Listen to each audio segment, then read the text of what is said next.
Mendi tontorretik begiratzen dut gure herriaren bidea.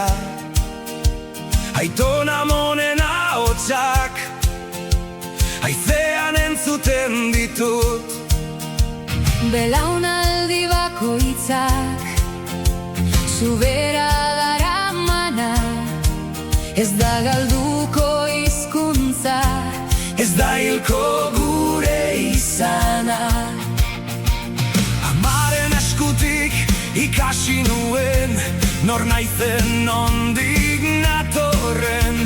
Lurra besarkatzen dut gauez, izarren argitan dantzan.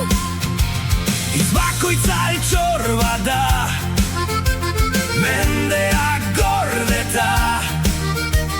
Gure hautik joango da Datozen seme